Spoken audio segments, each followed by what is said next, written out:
Taruh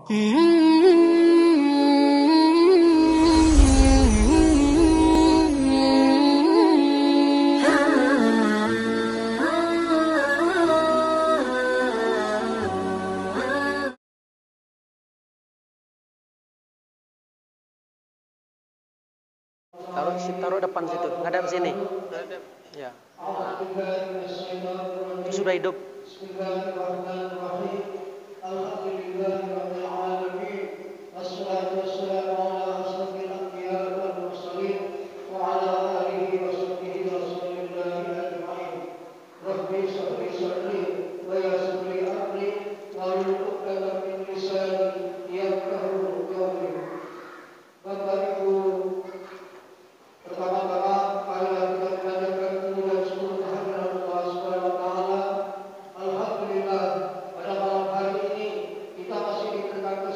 Bismillahirrahmanirrahim. Assalamualaikum warahmatullahi wabarakatuh. Alhamdulillahirabbil alamin. Wassalatu wassalamu ala rasulillahi ajma'in, amma ba'd. Bapak pengurus masjid yang saya hormati, bapak-bapak, ibu-ibu, jamaah sholat tarawih yang berbahagia.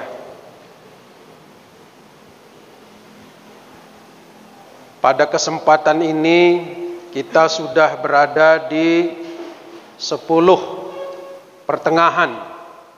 Malam tadi kita sudah melaksanakan nuzulul Quran di mana-mana. Dan pada malam ini insyaallah sebentar lagi kita akan melaksanakan sholat witir kita. Namun dalam kesempatan ini saya ingin sampaikan kepada kita semua, bapak-bapak hadirin sekalian, ada orang yang berkata bahwa apa gunanya kita melakukan amal ibadah sementara yang membuat kita masuk surga nanti adalah berkat rahmat Allah, bukan karena amal kita. Maka ada orang yang berkata seperti itu, katanya percuma kita beramal, karena toh nanti kita masuk surga berkat rahmat Allah. Karena dia berdasarkan hadis Nabi. Memang ada Nabi menyatakan la yadkhulul jannah, tidak akan masuk surga ahadun, salah seorang, bi'amalihi, dengan amal-amalnya,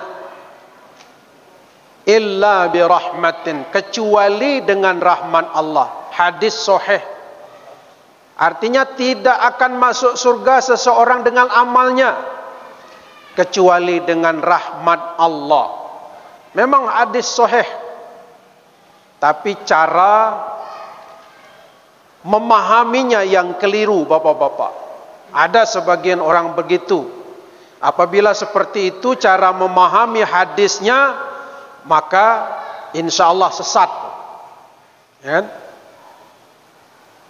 Kalau kita mengatakan bahwa tidak lagi perlu beramal, maka tidak lagi ada sholat, tidak ada lagi zakat, tidak ada lagi puasa. Kenapa? Karena orang mengira bahwa cukuplah nanti rahmat atau kasih sayang Allah. Nah, Bapak Ibu hadirin yang dirahmati Allah Subhanahu wa taala, dalam hal ini ada firman Allah dalam Al-Quran juga, di mana malaikat berkata, apa kata malaikat kepada orang-orang yang sudah melakukan amal kebaikan? Salamun alaikum udkhulul jannah, kata malaikat, selamat atas kamu masuk ke dalam surga, bima kuntum ta'lamun, disebabkan dari amalan-amalan yang sudah kamu lakukan.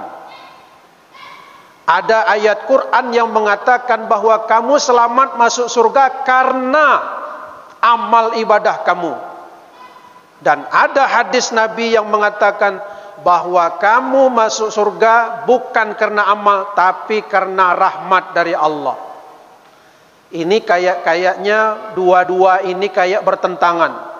Yang satu bilang karena rahmat Allah, yang satu karena amal ibadah kamu sendiri.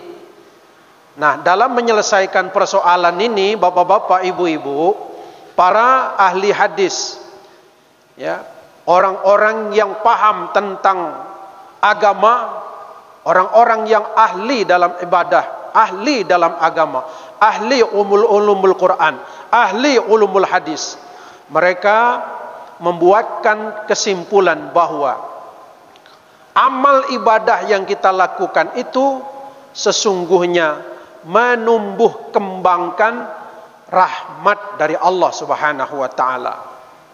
Jadi kita masuk karena perbuatan amal kita, akhirnya rahmat Allah menjadi subur, kasih sayang Allah menjadi subur kepada kita, maka sebab itulah kita masuk surga. Memang kita masuk surga karena rahmat Allah.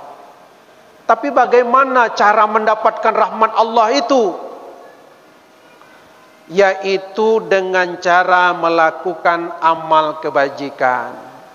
Maka itu di dalam Al-Quran, bapak-bapak, dijelaskan oleh para mufassir bahwa ciri-ciri orang yang mendapatkan rahmat Allah itu adalah dalam Al-Quran, dalam surah Yunus, dalam surah At-Taubah ayat 71 disebutkan, ya, wal mu'minuna wal mu'minat ba'duhum awliya'u ba'din.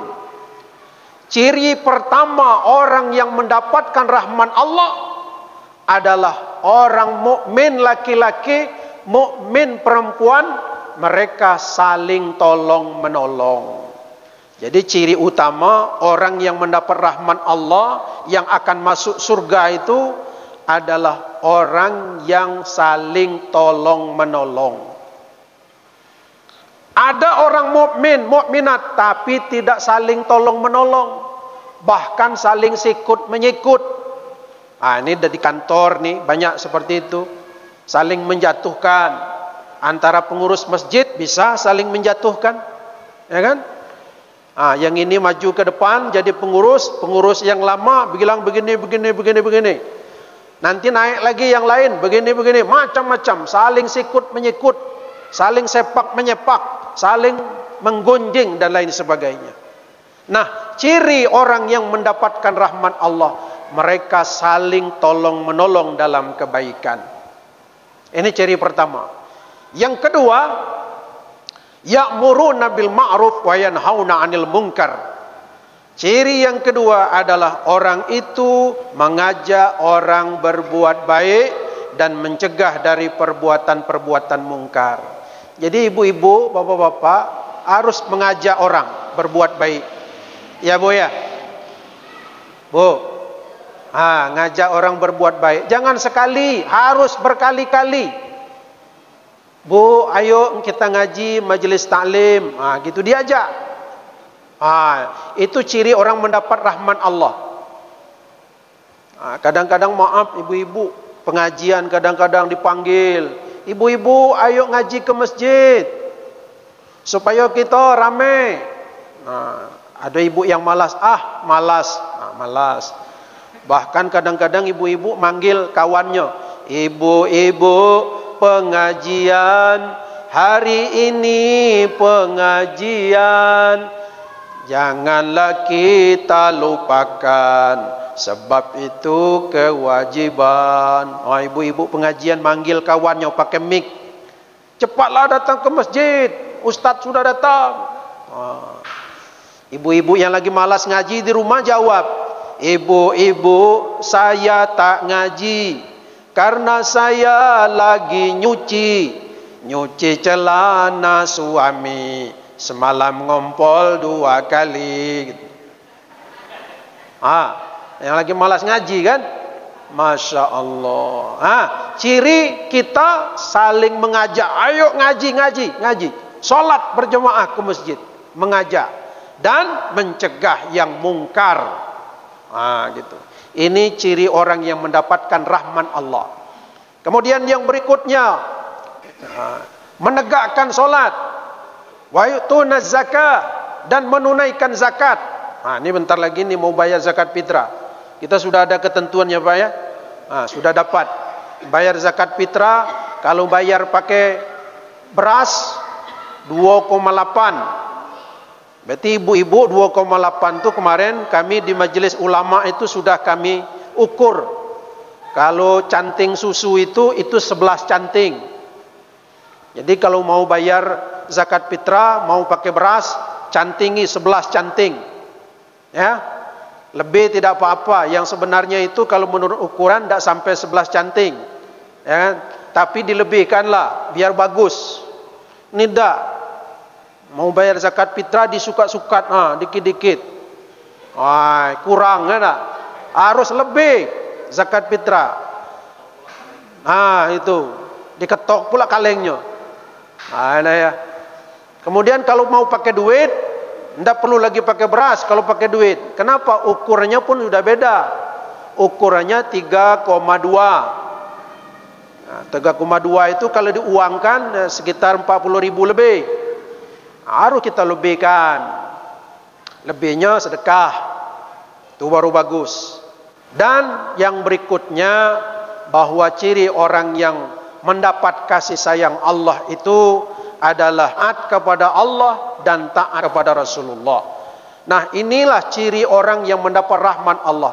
Ulaika sayarhamuhumullah. Merekalah orang-orang yang mendapatkan rahmat dari Allah Subhanahu wa ta'ala. Kalau ada ciri-ciri ini, insya Allah dialah yang akan masuk ke dalam surga. Mudah-mudahan kita termasuk dari bagian orang-orang yang mendapatkan rahmat dari Allah Subhanahu wa ta'ala. Demikian saja kultum kita pada kesempatan ini. Mudah-mudahan manfaat bagi kita semua. Amin ya rabbal alamin. Assalamualaikum warahmatullahi wabarakatuh.